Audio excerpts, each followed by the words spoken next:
එයා නැතුව අපිට පාඩුයි. දැන් ඔයාගේ උදව් ඕනි. අපි මොකද දැන් කරන්නේ?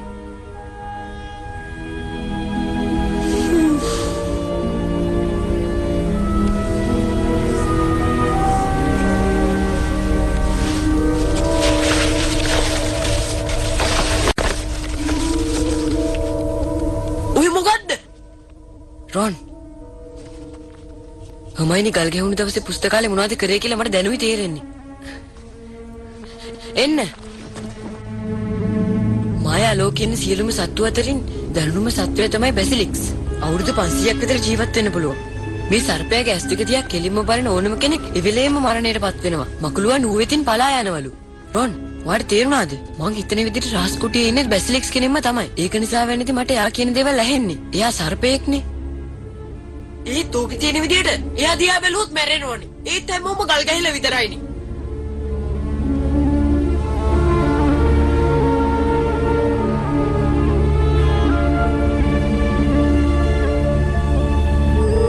කවුරුත් එයා දිහා කෙලින් බැලුවේ නෑ. ඒක තමයි මෙතන වෙන්නේ නැත්තේ. කොලින් එයාව දැක්කේ කැමරා එක ඇතුලෙන්. එතකොට මං හිතන්නේ ජස්ටින් එයාව දකින්න නැත්තේ ඔළුව කැඩිච්ච නිකලස්ගේ ඇඟ හරහා. නිකලස් නම් කෙලින්ම දකින්න නැති. ඒත් එයා අවතාරයන්නේ ආයිත් මැරෙන්න බෑනේ. එතකොට හර්මයිනි කන්නාඩිය තිබුණානේ. මට හොඳටම විශ්වාසයි එයා එක පාවිච්චි කරන්නේ නැති සර්පයා හොයන්න. එතකොට මිස් නොරිස් පූසෙක් කොහොමද කැමරාවක් හරි කන්නාඩියක් හරි අරගෙන යන්නේ? මොකද උනේ? එදා කොරිඩෝ එකේ බිම වතුර තිබුණානේ. එයාට පේනුනේ වතුර තිබුණ බැසිලිස්ගේ ඡායාව.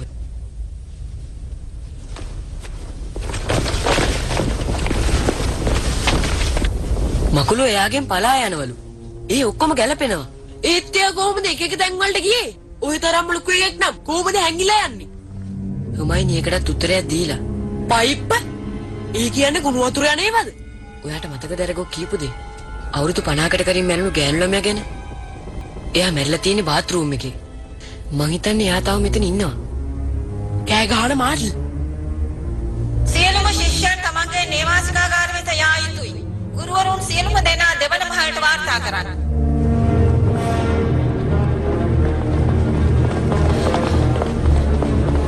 ඔගොල්ලෝ හැමෝටම පේනවා ඇති.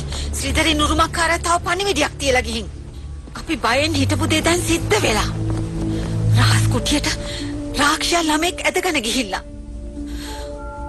ළමයි ගෙදර යවන්න සිද්ධ වෙනවා. මං හිතන්නේ මේක තමයි හොග්වර්ට්ස් වල අවසානය.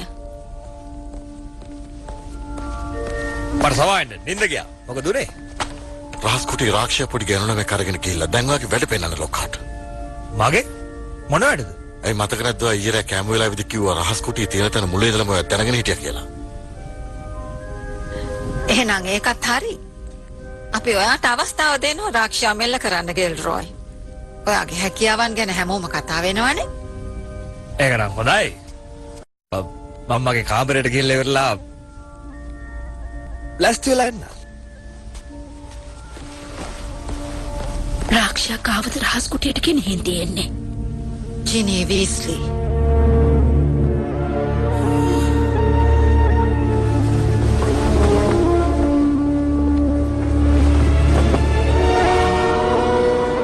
ශරීරය සදාකල්ම කුටිය ඇතුලේ තියේවි.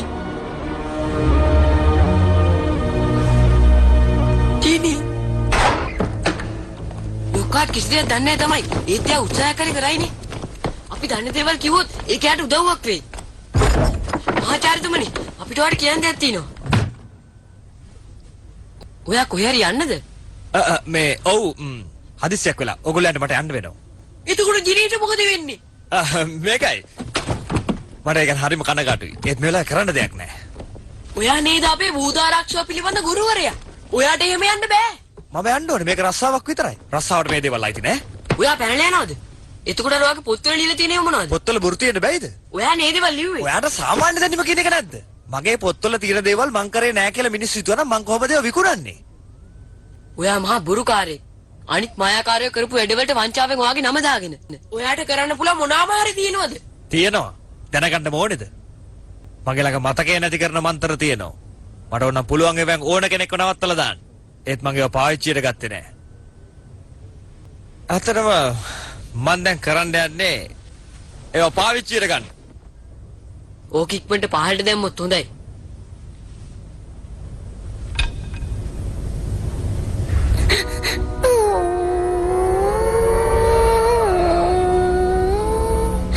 කවුද උතන? කොහමද හැරි? මොනවද වට ඕනේ? ඔයා මැරුණේ කොහමද කියලා තරහ නැතුව මට කියනවද? ඒක හරිම භයානකයි. ඒක සිද්ධ වුණේ මෙන්න මෙතන හරියටම මේක ඇතුලේ. මම මෙතන හැංගිලා හිටියේ අනිත් අය මයි කන්නඩි දෙක ගැන හෙළු කරපු නිසා. මං අඬන්නේ හිටියේ. එතකොට මට ඇහුණ කවුද එනවා? කවුද ඒ වෙලාවේ ආවේ? මන් දන්නේ නැහැ. මං හරි දුකින් හිටියේ. ඒ ආපු කෙනා මොනවද කිව්වා? මට තේරෙන්නේ නැති භාෂාවකින්. මට තේරුණා පිරිමි ළමෙක් කියලා. කේන්ති ගිහලා මම දොර ඇරියා එළියට යනවා කියන්න. එතකොටම මම මැරුණා. එකපාරට මැරුණා. කොහොමද? මට මතකයි දෙක කියන කහපාට කැත S2ක්. අන්න අතන අර පයිප් එක ගාව.